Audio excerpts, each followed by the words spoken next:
dar continuidade ao que a gente conversou no capítulo, e a gente queria ouvir um pouquinho do senhor, pastor, sobre a base relacional desse esforço da unidade, assim, porque é o primeiro capítulo e a gente julga que a característica relacional da igreja é uma das condições primeiras, assim, para a gente insistir na unidade dela. A gente queria ouvir um pouquinho do senhor mais sobre isso. Pedro, eu creio que assim, Pedro e Rafa, né, é um privilégio a gente estar aqui junto, poder falar disso. Eu creio que antes da questão da condição relacional da igreja, é importante a gente entender a condição, a natureza relacional do ser humano. Então nós não podemos pensar nenhuma forma, né, de atividade humana sem consciência relacional. Então o ser humano, no contexto da palavra de Deus, difere de qualquer outro ente. Então o ser humano não é um ente humano. A questão não é só a sobrevivência, não é só a satisfação da necessidade, a autoproteção, é muito mais do que isso. Está implícito na identidade humana a consciência de si e a consciência de ser. Então ninguém vai formar consciência de si e nem consciência de ser sem um outro. Então um ente não precisa de um outro. Um macaco não precisa de outro macaco para sobreviver macaco. Mas a sobrevivência no sentido plenitude, a sobrevivência no sentido consciente, e não apenas no sentido da sobrevivência da existência, não é a perpetuação do ente, da espécie, mas a sobrevivência no sentido de um ser consciente de si e do seu propósito. Ela não se dá sem a consciência do outro, a importância do outro na minha vida e a importância minha na vida do outro. Então, o nosso problema é que todas as atividades humanas se tornaram atividades do ente humano. Então é preciso entender que essa sabedoria humana, ela invadiu o pensamento eclesiástico, eclesiológico. A forma de ser igreja está profundamente contaminada por uma doutrina humana. Então o nosso problema em tese, ele é doutrinário.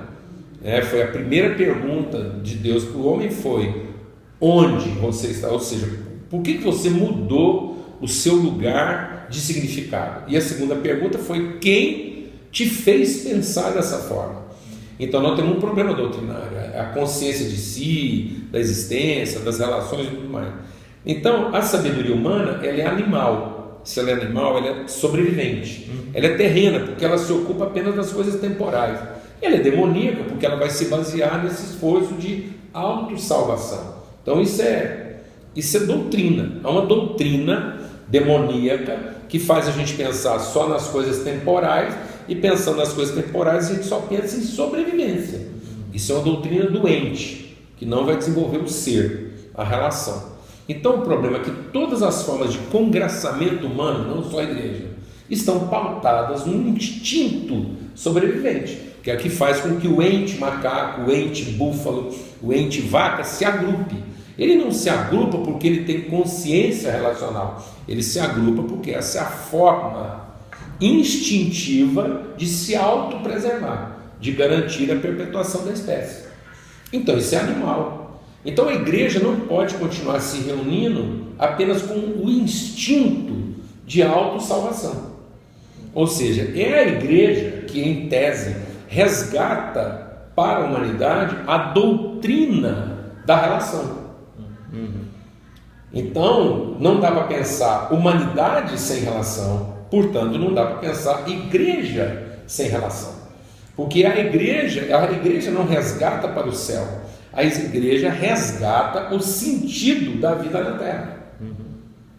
O nosso problema é que a igreja se tornou mais uma atividade do ente humano que se agrupa para se salvar. Isso não é igreja, isso é Babel.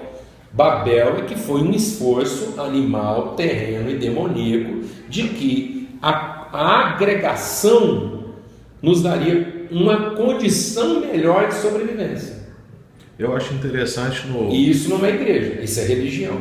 Acho interessante em Gênesis, por exemplo, quando Deus insere o homem no jardim pronto, já está inclusive com os animais. Já. E antes disso Deus fala assim, Deus fez tudo e viu que era bom. Mas quando ele coloca o homem lá sem o seu semelhante, ele fala assim que viu que isso não era bom. Não é bom. Ou seja, a relação do homem com os animais ainda não era a sua completude, ainda não revelava Nem quem a ele era. relação do homem com Deus. Vamos estender isso numa perspectiva espiritual ainda mais grave. Deus, o homem não tinha só os animais, ele tinha o próprio Deus. Mas isso não configurava uma relação. Que loucura. Porque o homem estava numa relação em que ele dependia de alguém e num outro extremo de alguém que dependia dele. Mas ele não estava numa relação igual, de interdependência. Quando você escreve... Então, entende o que eu estou dizendo? Então, se eu me relaciono com alguém de quem eu dependo, isso não é uma relação de amor, de consciência, porque passa a ser uma relação de interesse. E se eu me relaciono com alguém que depende de mim, passa a ser também uma relação de culpa ou de necessidade. Então não vai configurar consciência. Se eu me relacionasse apenas com Deus, se eu fosse um indivíduo relacionado com Deus, isso nunca formaria em mim uma consciência de identidade. Formaria em mim uma sensação de necessidade. Eu acabaria bajulando, eu acabaria louvando a Deus por necessidade. Mas não teria consciência de identidade. Então eu preciso de um outro. É o outro que vai me ajudar a formar uma consciência de identidade, assim como eu ajudo o outro a formar uma consciência de identidade a respeito de si. Então, a igreja, a natureza da igreja é relacional, porque a natureza do homem é relacional. Então, isso. Quando você escreve nos seus livros lá, que Paulo, na carta aos Efésios, ele trata de um problema, ele resolve um problema, né, falando que nós temos que entender a natureza, a identidade e a função da igreja. Isso. Entra nessa coisa da consciência? Com certeza. É a consciência do ser, não é a percepção do ente. O macaco percebe o ente quando ele tem fome, quando ele tem o instinto de cruzar, de ter uma relação lá com outra macaca, quando ele defende a própria vida, quando ele ataca um inimigo, ele se esconde, ele camufla. Isso é uma percepção. Então é uma forma de consciência, mas não é uma consciência da identidade e do propósito. É uma consciência da individualidade, a luta pela sobrevivência. Então ele aprende, há uma inteligência trabalhando a favor de formatar um comportamento. O macaco ele aprende a quebrar um coco com a pedra. Isso é inteligência. Então ele está exercendo ciência. Então o animal consegue fazer ciência. A formiga faz ciência, na medida em que ela padroniza um comportamento em cima de um rastro de açúcar. Isso é ciência. Ou seja, ela observou, ela comparou e ela deduziu. Então a capacidade de observar, comparar e deduzir nos dá condição científica, mas não forma uma consciência de propósito. Então eu posso ter um comportamento padronizado por necessidade. Então, por necessidade, eu até construo uma ética comportamental. Então existe uma certa ética entre os macacos, mas é uma ética de sobrevivência, de inclusão, e não de uma consciência de propósito, de relação. A gente já viu o senhor falar sobre uma questão de necessidade fisiológica dentro da igreja. E nesse capítulo sobre relação que a gente trabalha, a gente tenta abordar um problema que a gente está tendo de transição geracional. E eu acho que talvez entra dentro do problema que a falta de consciência está fazendo as pessoas agirem pela necessidade, e isso é uma relação fisiológica. Talvez porque a nossa retórica de salvação, ela está toda pautada numa retórica de sobrevivência. Então, quando eu uso o termo salvação, eu estou dizendo formas de sobreviver. Então, a nossa proposta de salvação está atrelada a um poder e não a uma consciência e a uma vontade.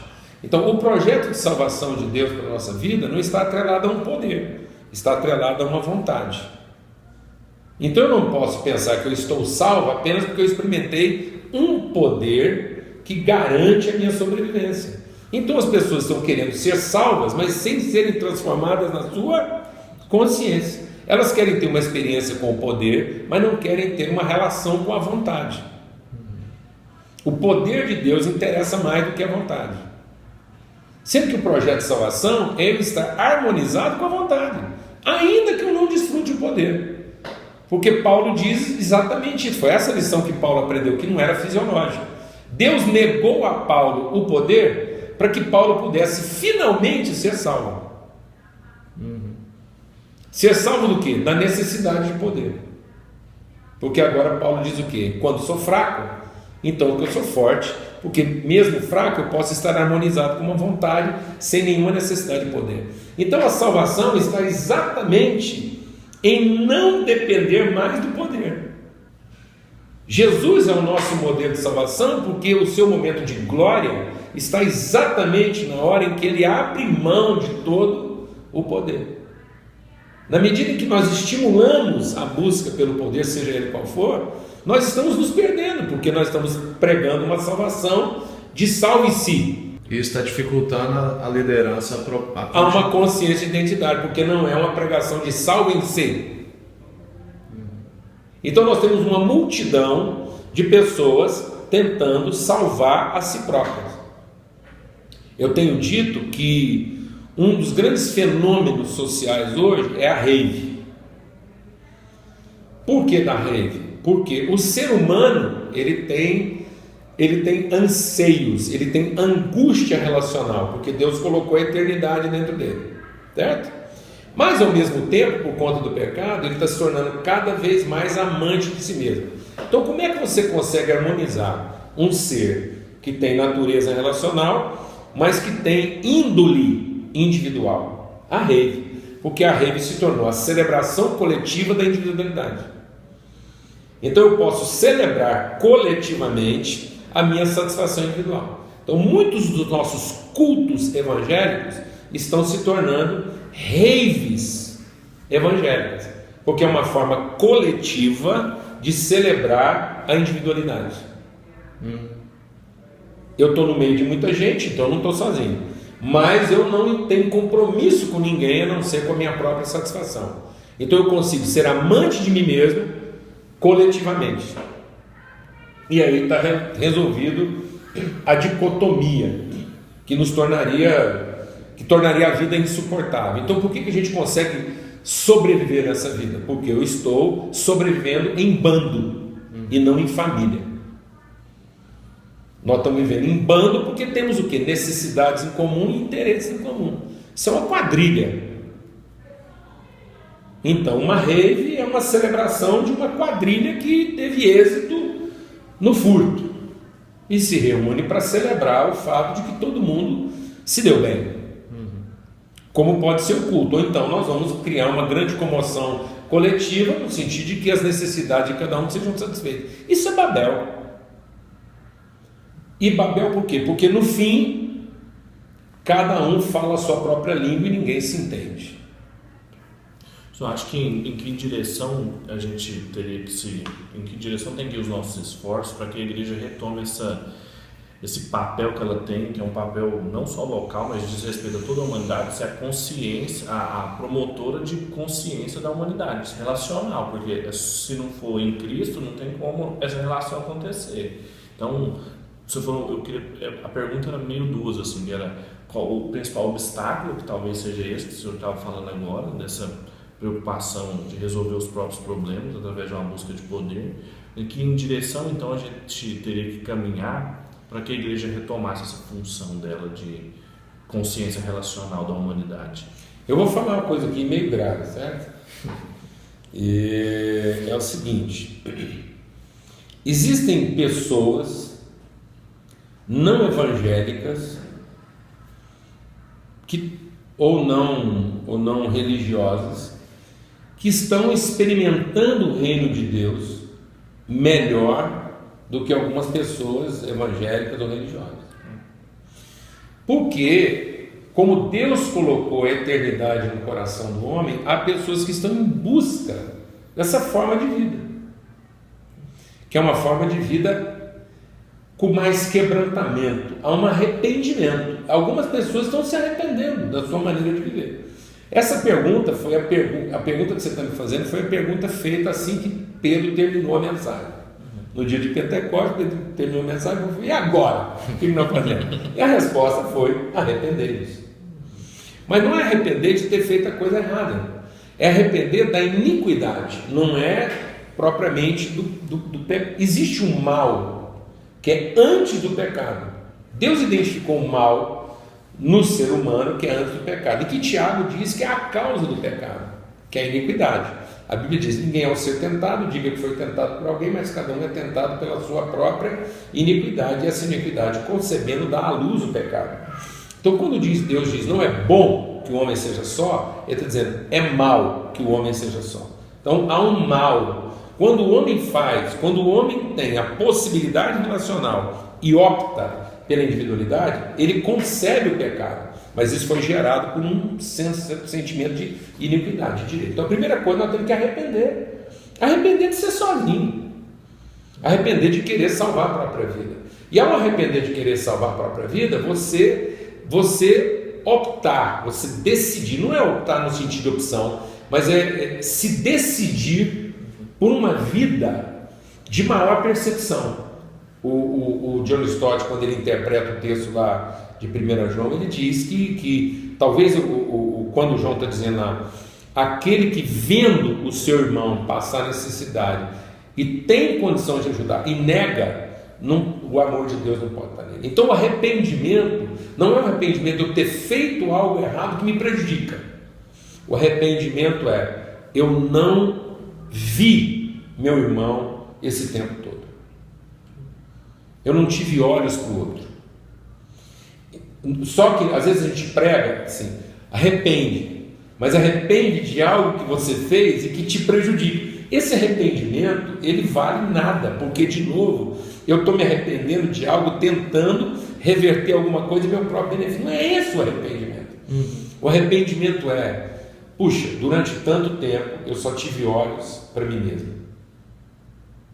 Então a gente quer mudar isso? Então vamos começar a perceber melhor o outro. Do tipo, vamos fazer a seguinte pergunta: eu vou à padaria para comprar pão ou para encontrar o padeiro? Simples assim. Eu vou à padaria para satisfazer uma necessidade de salvar a mim mesmo, ou é a oportunidade que eu tenho de encontrar o meu irmão? Eu vou me arrepender de ter ido tantas vezes à padaria só para comprar pão, ainda que isso não fosse pecado, mas era, sempre foi. Ir à padaria só para comprar pão não está errado, mas sempre foi pecado. É um pecado ir na padaria só para comprar pão, porque não ter olhos no irmão. Então nós precisamos arrepender disso. Eu preciso me arrepender de continuar indo à igreja para buscar poder para me salvar. É esse arrependimento. Quando Pedro diz arrependei-vos, o resumo, respondendo a sua pergunta, o resumo de toda a doutrina apostólica era: salvai-vos desta geração perversa.